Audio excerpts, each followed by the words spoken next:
So hi Deb. Deb's actually on Google Plus now, so she's watching. So hi Deb. Deb's question, and I think that Nadine can answer this actually first, if that's okay.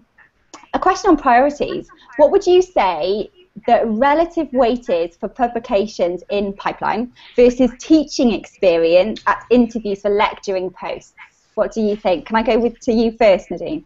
I think if you're talking about lecturing posts, then especially, I mean, I think it says postdoc/lecturing post, but if we're talking about permanent lectureship, people will be hiring you to take on a teaching load. That might be 2 modules per semester, it might be 3, it might be 4, depending on the kind of university you apply for. So there is an expectation, especially in the competition that we're at the moment with all the other applicants, that you have shown that you can teach. So teaching, I think, is absolutely crucial. Get it in there whilst you can. The important thing to remember is that if you're offered 5 different seminar groups for one core module, that's still only 1 line on your CV. So try and get the range in there. Try and demonstrate that you could teach different periods, things that maybe aren't in your research specialism, because you're always going to have to do that when you get your first job. It's very unlikely that someone will offer you a lectureship where you only teach 2 specialist modules that fall exactly in what you want to do and what you have done in your PhD. And in terms of splitting your attention, I know there is always the idea that, oh my God, if I pay too much attention to other things, will I write a passable PhD? And of course, the PhD is at the centre of things, because without that, you're certainly not going to get the lectureship. But the other fact is that only your PhD is also not going to get you it. So the teaching is definitely a factor, definitely publications in the pipeline or even out.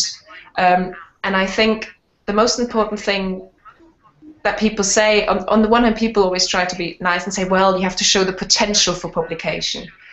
But of course, that's become slightly unrealistic if you look at the amount of people who are applying for the same job with you who have publications out, who may even already have a monograph on the contract. So if you're there saying 1 article accepted, you know, I'm just making the revisions, that's probably not going to cut it. So I would always say during your PhD, don't publish everything you have, okay? Yeah. Wait, discuss with your supervisor, is this good quality, this particular chapter? Might this make it into a journal, and send it off? Not least, not just for the career trajectory, but also to get used to the sometimes ruthless feedback you can get. Okay. So I think look at the job specs for academic job posts and see what you can tick off during your PhD. Don't just wait until afterwards because the pressure's too great and the time too little. Okay, thank you. I want to ask Claire, if you could, because we don't have a massive amount of time, and there's another question that I want to get in before we go, but Claire, is there anything you wanted to add to that briefly?